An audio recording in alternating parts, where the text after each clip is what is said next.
Hello दोस्तों, नमस्ते से कलादार आप सब लोगों को वापस से स्वागत है मेरे यूट्यूब चैनल आस्क सौरभ में। दोस्तों, आज का हम लोगों का वीडियो हमारी सीरीज को कंटिन्यू करते हुए है, जिसके अंदर हम हमारे कॉन्स्टिट्यूशन के पार्ट 5 द यूनियन के अंदर चैप्टर 4 यूनियन जुडिशरी यानी सुप्रीम कोर्ट ऑफ इंडिया के बारे में हमारे कॉन्स्टिट्यूशन के दिए गए अंदर आर्टिकल्स को कवर कर रहे हैं, जो 124 से हम लोगों के 147 तक डील करते हैं। कल 124 को हमने बहुत ही डिटेल में बहुत अच्छे तरीके से पढ़ा। आज 125 से लेकर 130 तक के आर्टिकल्स को हम लोग कवर करेंगे। ये आर्टिकल्स बहुत ज़रूरी हैं, जो सुप्रीम कोर्ट के जजेस की सैलरीज, अलाउंसेस, उन एडहॉक जजेस के बारे के कंसेप्ट के बारे में, सुप्रीम कोर्ट जो हमारे देश की कोर्ट है, that's a court on record, और कोर्ट का जो कंटेम्प्ट ऑफ कोर्ट है वो किस आर्टिकल के अंदर आता है, उस सब चीज़ों को आज हम लोग अपने इन आर्टिकल्स के अंदर पढ़ने जाने वाले हैं। तो बने रहिए एंड तक इस वीडियो में। हम लोग वर्ड टू वर्ड पढ़ेंगे हमारे बेयर एक्ट में से, क्योंकि सारी डिटेलिंग वहीं पर है और क्वेश्चंस भी एग्जामिनर वहीं से ही बनाता है। और यही मेरी इन सीरीज का जो series toppers directly from toppers note की जो सीरीज पिछले साल हमने फंडामेंटल राइट्स की करी थी, उसी सीरीज के ऊपर बेसिस पे बनाएंगे सीरीज का। सिर्फ यही कारण है कि जो इंपॉर्टेंट आर्टिकल्स है कॉन्स्टिट्यूशन के, उनको हम लोग वर्ड टू वर्ड करें, ताकि हम लोग कोई भी चांस ना लें जब एग्जामिनर के सवाल बनाने की बारी आए from the detailing of the articles and the constitution. So दोस्तों, चलो चलते हैं हमारे स्ट्रीमिंग के ऊपर और देखते हैं आज के इन 5 आर्टिकल्स के अंदर बेसिकली है क्या क्या। तो दोस्तों, आइए शुरू करते हैं हमारे आज के जो हम लोग सेक्शंस 125 से 130 तक करने वाले हैं। 5 सेक्शंस में 125 सेक्शन को शुरू करते हैं। तो 125 सेक्शन क्या कहता है? 124 आपने कल कर ही लिया, इतना अच्छा सेक्शन था और इतना एलेबोरेटिवली उसमें कितने सारे क्वेश्चन तैयार आप सब देख चुके हैं। आप 125 क्या कहता है ये देखते हैं। There shall be paid to the judges of the Supreme Court such salaries as may be determined by the Parliament by law until provision in that behalf is so made. Such salaries are specified in the second schedule. तो देखिए, ये आपको सबसे important इसमें से जो मिलने वाली चीज़ है वो ये है कि सेकेंड स्केड्यूल के अंदर जो जजेस के जो है हमारी सैलरीज और जो भी उनका अलाउंसेस होते हैं वो सेकंड स्केड्यूल के अंदर जो गवर्नमेंट है उसे मेंशन कर देती है। वे टॉकिंग अबाउट सुप्रीम कोर्ट जजेस। तो क्वेश्चन जो आ सकता है वो यहाँ से हम 125 से जो पकड़ सकते हैं वो यही है कि जजेस की जो एमोल्यूमेंट्स और जो सैलरीज हैं वो कहाँ पर हैं, that's given under second schedule. Every जज shall be entitled to such privileges and allowances and to such rights in respect to leave of absence and pension as may from time to time be determined by or under law made by parliament। तो जजेस की जो salaries और जो जजेस की allowances हैं उनको जो है वो पार्लियामेंट डिसाइड करती है। तो it is decide by the parliament by law और specified in the second schedule. तो जो अगर हम इन शॉर्ट यहाँ पे अगर मैं कहूँ तो जो हमारा 125 जो है वो क्या बात कर रहा है, तो हमारा जो सेक्शन 125 है basically that is talking about nothing but just the salaries and allowances of the judges, and that is been given in the second schedule, and that second schedule and have been decided by the parliament। ठीक है, तो इसमें जो हमारी important चीज़ है जो आप लोगों को टू जानने की है वो है पार्लियामेंट बाय लॉ सैलरीज बनाता है। ठीक है, और जो हमारा सेकेंड स्केड्यूल है उसके अंदर इन सैलरीज का जो है वो पूरा का पूरा डिटेल ब्यौरा हम लोग एक तरीके से कहें तो लिखा होता है। ठीक है, प्रोवाइडेड दैट, इसमें एक क्लॉज भी है, provide that neither the privileges nor the allowance of जज nor his rights in respect of leave or of absence or absence shall be varied to his disadvantage after his appointment. तो ये जो यहाँ पे हमारा सिर्फ सैलरीज की जजेस की बात हो रही है, nothing else, nothing much more in this thing. ठीक है, अब हम चलते हैं 126 के ऊपर। Talks about the appointment of acting chief justice. ठीक है, appointment of acting chief justice. तो जब चीफ जस्टिस है नहीं, छुट्टी पे गया हुआ है, या उसको एज अ ड्यूटी वो जैसे कई बार चीफ जस्टिस जो है राष्ट्रपति जब हमारे देश का नहीं होता है, चीफ जस्टिस को प्रेसिडेंट की ड्यूटीज़ एडॉन करनी पड़ती है, तो उस समय में एक एक्टिंग चीफ जस्टिस बनता है। और वो कैसे बनता है वो यहाँ पे आपको बताएंगे। When the office of Chief Justice of India is vacant or when the Chief Justice by reason of absence or otherwise unable to perform the duties of his office। ठीक है, तो ऑफिस बेसिकली वेकेंट हो चुका है by any reasons, वो है नहीं या वो अपनी ड्यूटीज को जो है वो एग्जीक्यूट नहीं कर सकता, then the duties of office shall performed by such one of the other जजेस of the court as present may appoint for the purposes. अब 127 जो है वो 127 बात कर रहा है अपॉइंटमेंट ऑफ एडहॉक जजेस की। तो मैंने कल ही बताया था अपॉइंटमेंट ऑफ एडहॉक जजेस is one of the exceptions of 124(7), जिसके अंदर जजेस को मना किया गया है टू होल्ड एनी ऑफिस और to do any duty after the retirement from their Supreme Court. तो 127 एडहॉक जजेस, एडहॉक का मतलब क्या होता है? अगर आप एडहॉक का मतलब पता करेंगे तो एडहॉक होता है कोई स्पेसिफिक, कोई स्पेशल काम के लिए जजेस को अपॉइंट करना, कोई स्पेसिफिक या कोई स्पेशल काम के लिए किसी जजेस को अपॉइंट करना। ज़्यादा टाइम ये ऐसा भी हो जाता है कि जब बर्डन बहुत ज़्यादा पड़ गया हो सुप्रीम कोर्ट के ऊपर, तो they need to get few जजेस, तो दे गो फॉर दी एडहॉक जजेस। और एडहॉक जजेस में जो है रिटायर्ड जजेस भी सुप्रीम कोर्ट के पार्ट ले सकते हैं। ठीक है, अब क्या बोल रहा है ये पढ़ते हैं, आइए। If at any time there should not be a quorum. ठीक है, what is the quorum? Quorum क्या होता है? कॉरम इज बेसिकली, कॉरम क्या होता है?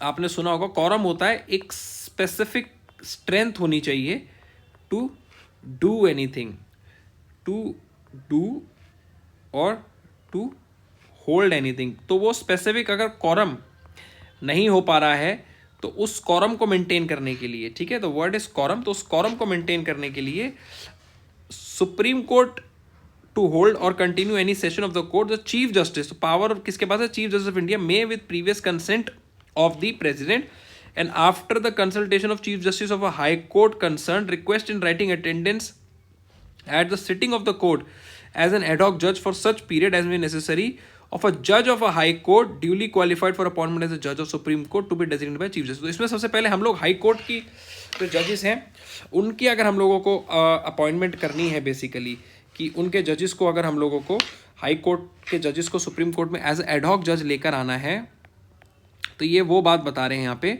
एडहॉक जज हाई कोर्ट का। तो उसके अंदर क्या है? कंसेंट आपको चाहिए प्रेसिडेंट का, ठीक है, मतलब प्रेसिडेंट का कंसेंट चाहिए, ठीक है, और जो हाई कोर्ट है, जो रिस्पेक्टेड हाई कोर्ट है, उसके चीफ जस्टिस का, जहाँ से आप उस जज को लेकर आ रहे हैं। तो जो रिस्पेक्टेड हाई कोर्ट है, कंसर्न्ड हम लोग इसको कह सकते हैं, जो कंसर्न्ड हाई कोर्ट है, जिधर के जज, जो हाँ का वो हाई कोर्ट का जज है, उसको हम लोग लेकर आ रहे हैं कहाँ पे? सुप्रीम कोर्ट में एज अ एड हॉक जज। तो इन दो बंदों को आपको कंफर्म करना है, ठीक है, कौन? पहला प्रेसिडेंट और दूसरा chief justice of the concerned high court, ठीक है। अब दूसरा इन्होंने क्या लिखा है कि वो जो जिस जज को आप लेकर आ रहे हैं, दैट जज should be qualified as the Supreme Court जज। वो क्वालिफिकेशन उसकी इतनी होनी चाहिए। क्या क्वालिफिकेशन थी? 5 ईयर्स तक उसको हाई कोर्ट में एज अ जज होना चाहिए, हाई कोर्ट जज, ठीक है। तो 5 साल प्लस उसका हो जाना चाहिए। फिर आप प्रेसिडेंट का कंसेंट लीजिए और चीफ जस्टिस से बात कीजिए और आप फिर उस जज को एड हॉक जज अपॉइंट कर सकते हैं। दूसरा पॉइंट क्या कह रहा है इसका, ये पढ़ते हैं। कह रहा है it shall be the duty of the जज who has been so designated in the priority to other duties of his office to attend sitting of Supreme Court at the time and for the period for which his attendance is required and while so attending he shall have all the jurisdiction power and privileges shall discharge the Supreme Court. यानी जो ad hoc जज है, उस ad hoc जज की जितनी भी powers रहेंगी वो इक्वल होंगी as compare to the Supreme Court जज। ऐसा नहीं है कि एडहॉक पे आया है तो उसकी पावर्स कम हो जाएंगी या फिर उसकी रिक्वायरमेंट कम हो जाएगी, ठीक है। तो अब ये 128 पे जब हम बात कर रहे हैं आगे, अटेंडेंस ऑफ रिटायर्ड जजेस at a sitting of the Supreme Court, तो ये वही वाली जो मैं आपका एक्सेप्शन बता रहा था, तो ये वहाँ पे आ गया है 128 पे।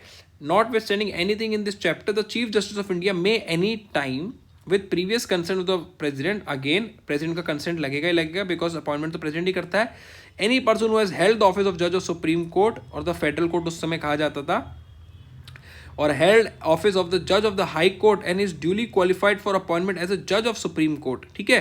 यानी इसके अंदर आपका जो है वो हाई कोर्ट का जज भी रिटायर्ड जो है उसको भी आप अपॉइंटमेंट दे सकते हैं, आप सुप्रीम कोर्ट का जज को भी दे सकते हैं रिटायर्ड। ये 128 जो क्लॉज है रिटायर्ड वाले से, रिटायर्ड सुप्रीम कोर्ट जज एंड रिटायर्ड हाई कोर्ट जज। मगर हाई कोर्ट जज कौन सा होना चाहिए? अगेन वही जिसको आपका 5 साल कम से कम होया होना चाहिए, क्योंकि आपका जो उसका क्वालिफिकेशन है हाई कोर्ट के जज का, 5 ईयर्स है। तो इन दो जजेस को अगर as a ad hoc judge लाना है to sit and act as a judge of Supreme Court, every such person so requested shall while so sitting acting be entitled to such allowances president may by order determine and have all the jurisdiction power and privileges of but shall not otherwise be deemed to be judge of the court.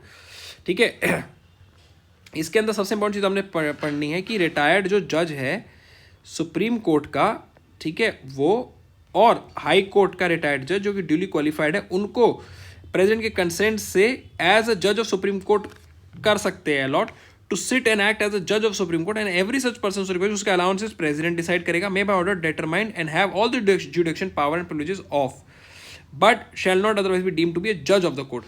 देखो इसके पास power सारी होंगी but ये जज नहीं माना जाएगा court का. ठीक है, इसको जज कोर्ट का नहीं कहा जाएगा. ये सिर्फ और सिर्फ स्पेसिफिकली जो कॉरम है उसको पूरा करने के लिए बुलाया जाएगा बट कोई भी उस समय एज अ जज इनको नहीं माना जाएगा. बट पावर्स इनके पास सारी जज करेंगे. Provided nothing in this article shall be deemed to require any such person or officer to sit and act as a जज of the court unless he consent to do so. ठीक है, तो ये consent भी इनका बहुत ज़रूरी है. जो आपका रिटायर्ड जज है उसका कंसेंट भी बहुत ज़्यादा ज़रूरी रहता है. अब 129 जो है ये बहुत इम्पॉर्टेंट है. इसको सुप्रीम कोर्ट का जो है कहा जाता है सबसे इम्पॉर्टेंट, जिसमें बोला जाता है Supreme Court shall be court of record and shall have all the powers of court including to power punish for the contempt.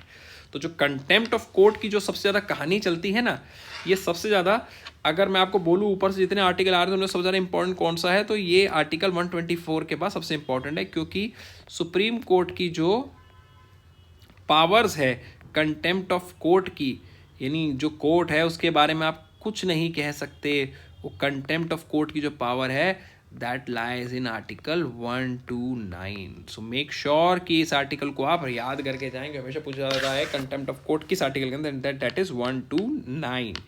अब जो 130 आर्टिकल है that talks about the Supreme Court shall sit in Delhi, seat of Supreme Court or in such other places chief justice of India may with approval of the president from time to time appoint. तो जो chief justice है article 30 जो बात हो रही है वो बात कर रहा है सीट ऑफ सुप्रीम कोर्ट की. तो सीट ऑफ सुप्रीम कोर्ट जो है वो दिल्ली के अंदर है. ठीक है, और उसके आगे क्या लिखा हुआ है, आगे लिखा हुआ है और इन सच अदर प्लेस, जहाँ पे CGI with consent of president बोले. तो यानी जो दिल्ली की जो सीट है that is not permanent, that depends upon the discretion of the chief justice of India. तो चीफ जस्टिस ऑफ इंडिया का जो डिस्क्रिशन है उसमें बहुत ज़्यादा ज़रूरी हो जाता है. तो आप लोग ज़रूर इस चीज़ पे ध्यान दें क्योंकि ये भी सवाल आ जाता है. एंड आई होप 125 से 130 तक सारे जो सुप्रीम कोर्ट के इंपॉर्टेंट आर्टिकल थे मैं आपको बताने में बहुत सक्सेसफुल रहा, क्योंकि ये छोटे आर्टिकल्स थे और उसमें से 129 ही सबसे इंपॉर्टेंट आर्टिकल था. That's why I have covered all the major articles. Ad hoc जजेस के बारे में बहुत इंपॉर्टेंट है, जिसमें रिटायर्ड जजेस of Supreme Court and retired जजेस ऑफ हाई कोर्ट भी लग सकते हैं, वो भी मैंने आपको बताया. उनके पास सारी पावर्स रहेंगी एक सिटिंग जज की तरह. बट जो रिटायर्ड जजेस हैं उनको जज नहीं बोला जाएगा सुप्रीम कोर्ट का. ठीक है, बस उनके पास पावर सारी रहेंगी. जो हियरिंग के लिए उनको बोला गया है, जहाँ सिटिंग के लिए उनको बोला गया है, जिस एडहॉक जिस स्पेसिफिक काम के लिए उनको लाया गया है उसको एग्जीक्यूट उनको करना है. But they won't be treated as the जज ऑफ द सुप्रीम कोर्ट. ठीक है, ये फ़र्क है 128 और 127 में, क्योंकि 128 में जो है वो एडहॉक जज जो रिटायर्ड है उनको एज अ जज नहीं कंसीडर करने को कहा गया है. बस 127 के अंदर जो बात है वहाँ पे क्या है, वहाँ पे एडहॉक जज जो सुप्रीम कोर्ट के जज के मुकाबले ही बराबरी पे माना जाएगा. ठीक है, और 128 के अंदर वो जो बंदा है वो उसको not otherwise be deem to be a जज ऑफ दैट कोर्ट. ठीक है, तो ये यहाँ पे 125 से 130 तक हम लोगों ने आज कवर कर लिया इस सीरीज़ के अंदर. और आगे के सेक्शंस को वर्ड बाय वर्ड हम पढ़ेंगे, आर्टिकल्स को वर्ड बाय वर्ड हम पढ़ेंगे अपने अगले सेगमेंट में. दोस्तों आई होप आप लोगों ने इसको बहुत पसंद किया हो, और इस सीरीज़ को और आगे देखने के लिए चैनल को सब्सक्राइब करना मत भूलिएगा. And make sure that if you have join as a member for the extra perks. Saurabh Kharwal signing off. Take care and bye bye.